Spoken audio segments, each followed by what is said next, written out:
Hello, welcome to today's Museum Moment. My name is Ellie Gettinger. I'm the Education Director at Jewish Museum Milwaukee.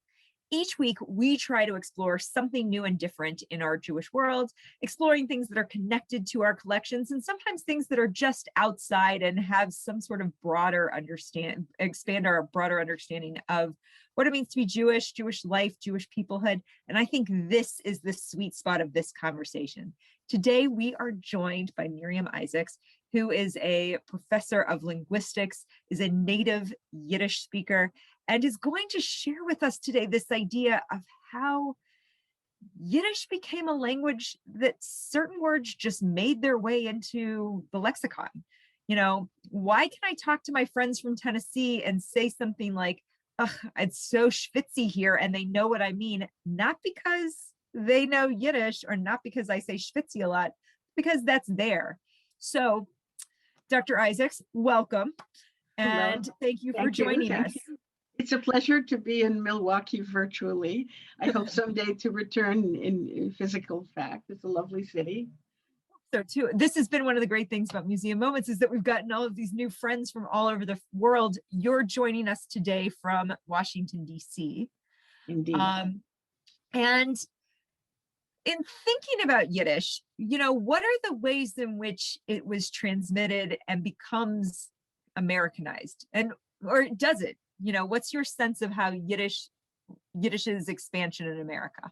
So, well, we're talking about two different things. We're talking about English absorbing Yiddish words, and then we're talking about Yiddish absorbing English words. And those are two related but separate phenomena. And generally, when I'm speaking the linguist here, when languages come into contact, you get a lot of borrowing. Very often, it's food words, but it's funny words too, and secret words. People are always eager to learn the secret words, especially if they're naughty. So you got the bulk of emigration of Yiddish speakers. The United States was started around 1880, and mostly they lived in New York City and in other urban areas like Chicago, and Wisconsin had some as well. And when you get a significant number of immigrants and they work side by side with others, they share words. And then also, Yiddish performers were very active in vaudeville and on the stage. And so a lot of funny words kind of entered English that way. So I decided, in anticipation of our conversation today, I have a friend who describes herself as a shiksa. She's from Oregon, no Jews in her family that she knows of. And I asked her, okay, what Yiddish words do you know?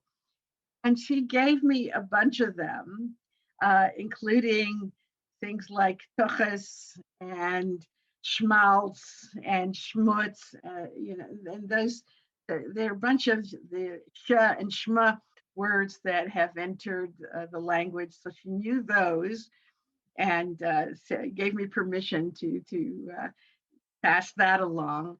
Um, and then, so the emigration was from 1880 until about mid 1920s, and then a certain xenophobic people started to cut off immigration, so that pretty much ended.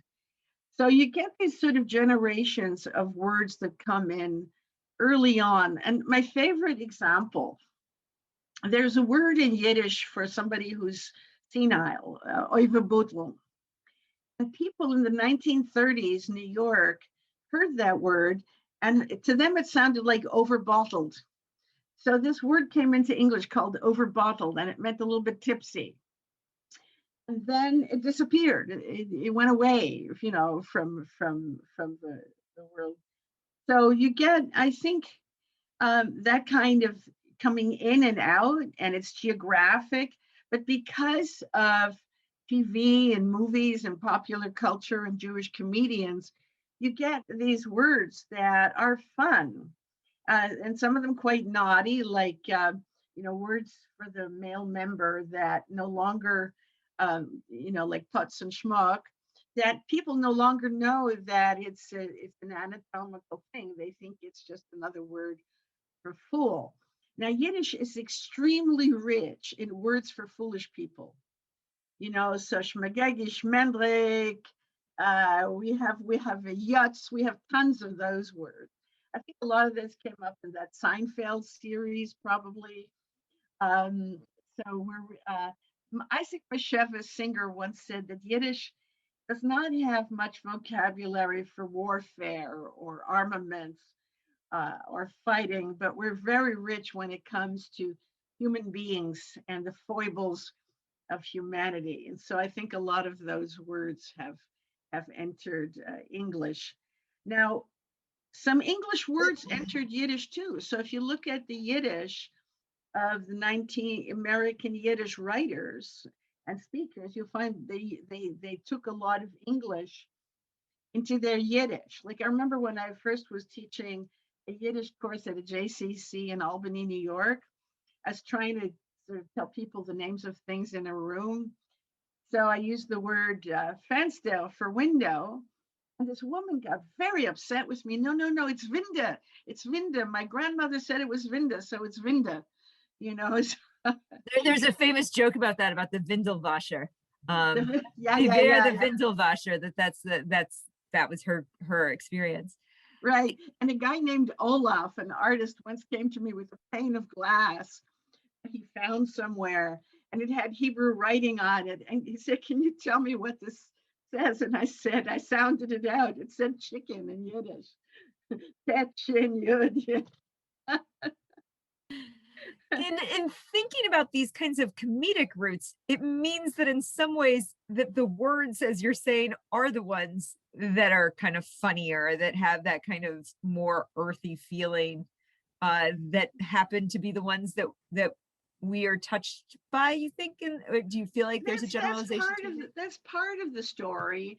I think part of the story is also food words, and what are some of those food words? I can't come up with those in the same way. Egel, bialy, yeah. Oh, of course, yes, those foods. Malts, yeah. Kugel, yes. Now I'm getting back into that universe of okay. Ready. Pulke, yeah, so those food, especially chicken parts. We have a lot of words for chicken parts. Not so much for seafood. Borscht, and the borscht belt, right? Yeah. So food words. I guess words like krechts, which is a major moan. Is a krechts. You don't do that much in English, but we do it a lot in Yiddish. And schwitz in Yiddish means literally to sweat, but it became the word for steam bath. Well, let's go to the schwitz. Yeah. So is there something that, in thinking about the ones that were like a shmegegi, I've heard, Schmendrick I've heard, but then there were some of those other ones that are kind of more forward. Do you think there's something about the mouthfeel of specific Yiddish words that make them easier to build that translation? That it has that foreign sound, but isn't as hard to say because there's not a huge in the middle of it. Right. Yeah, that's probably, the sh words, Schmendrick. That's not, Schmendrick isn't really a word in Yiddish. It's a character from a play that somebody made up. Schmegegi is not a word either in Yiddish. So it's a word that exists only in English for people who think it's Yiddish.